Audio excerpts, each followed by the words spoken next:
Waste to heap ratio म्हणजे काय? कमरेचं प्रमाण ते नितंब प्रमाण ह्यांच्या रेशिओचा, ह्यांच्या एकमेकांशी असलेल्या प्रमाणाचा काय संबंध आहे आरोग्याशी? फार मोठा संबंध आहे. जाणून घेऊया आजच्या व्हिडिओमध्ये. मी डॉक्टर अक्षया रानडे. आपण नो शुगर चॅलेंज केलं आणि त्यावेळेला तुमच्या सगळ्यांचं वेस्ट आणि हिपचं माप आपण सुरुवातीला आणि शेवटी दोन्ही वेळेला घेतलं. आता ह्याचा उपयोग कसा केला जातो? तर सध्या तुम्हाला दिसत असेल की ॲब्डॉमिनल किंवा सेंट्रल ओबेसिटीचं प्रमाण खूप जास्त वाढलेलं आहे. मग ही सेंट्रल ओबेसिटी म्हणजे काय? तर एक विशिष्ट रेशो किंवा यांचं कमरेचं आणि नितंबांचं प्रमाण जर बघितलं तर त्याच्यावरनं लक्षात येतं की बरेचदा पोटाच्या भागामध्ये खूप चरबी साठते.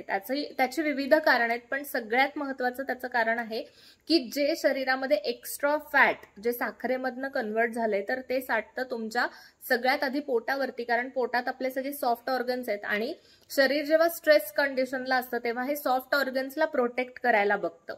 दुसरं त्याचं महत्वाचं कारण आहे की हाय कॉर्टिसॉल लेवल्स, कॉर्टिसॉल नावाचे काही हॉर्मोन्स आहेत तर त्यांची लेवल, हे स्ट्रेस हॉर्मोन्स आहेत, त्यांची लेवल जेव्हा वाढते त्यावेळेला सुद्धा हे सगळी सेंट्रल ओबेसिटी आपली वाढत जाते. म्हणजे हातपाय विशेष जाड नाहीत, मात्र कंबर, पोट ह्याच्यावरती प्रचंड प्रमाणात चरबी साठायला लागते. आता ह्याचा डायरेक्ट संबंध तुमच्या हेल्थ आउटकम वरती असतो. म्हणजे ज्यांना सेंट्रल ओबेसिटी आहे त्यांना सगळ्यांना हार्ट डिसीजेस, डायबिटीज, हायपरटेन्शन आणि त्याच्याच बरोबर किडनीचे विकार, लिव्हरचे, यकृताचे विकार हे होण्याचं प्रमाण हे खूप जास्त वाढतं. म्हणजे ज्यांना सेंट्रल ओबेसिटी दिसते त्या सगळ्यांमध्ये ह्याची रिस्क ही मल्टीफोल्ड खूप प्रमाणात वाढत जाते.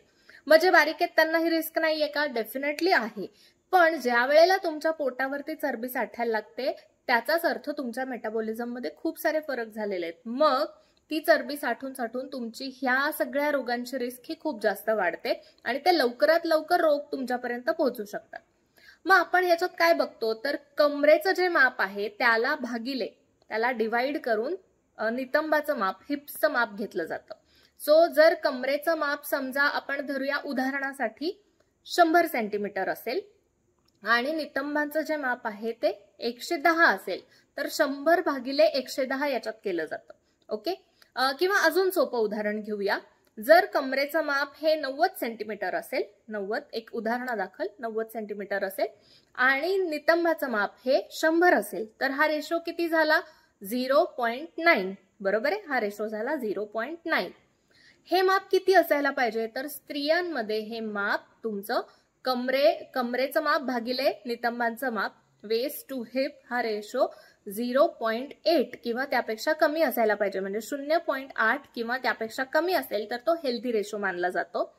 0.8 ते 0.85 एवढा जर असेल, म्हणजे तुमचं कमरेचं माप 85 आणि नितंबाचं माप 100 असं असेल, हा रेशो तसा असेल तर 0.85 आला तर तो मॉडरेट लेवलचा मानला जातो आणि त्यापेक्षा जास्त हा रिस्की मानला जातो. हे स्त्रियांमध्ये झालं. पुरुषांमध्ये हा रेशो 0.9 पर्यंत चालतो, कारण पुरुषांचं कंबर इतकी बारीक नसते महिलांनी एवढी. सो त्यांचा रेशो हा 0.9 पर्यंत लो रिस्क धरला जातो, पण त्यापेक्षा जर जास्त असेल तर मात्र तो रिस्क फॅक्टर मध्ये घेतला जातो. सो तुमचा आधीचा रेशो आणि आताचा रेशो, म्हणजे शुगर चॅलेंजच्या आधीचा रेशो आणि शुगर चॅलेंज नंतरचा रेशो जरूर कम्पेअर करा. तुम्ही व्यायामाला सुरुवात करण्याआधीचा रेशो आणि 1-1.5 महिना व्यायाम सलग केल्यानंतरचा रेशो जरूर कम्पेअर करा. तुमच्या लक्षात येईल की तुमची सेंट्रल ओबेसिटी ही बऱ्यापैकी कमी व्हायला लागलेली आहे. So keep working out, keep the sugars low आणि thank you for watching. Have a nice day.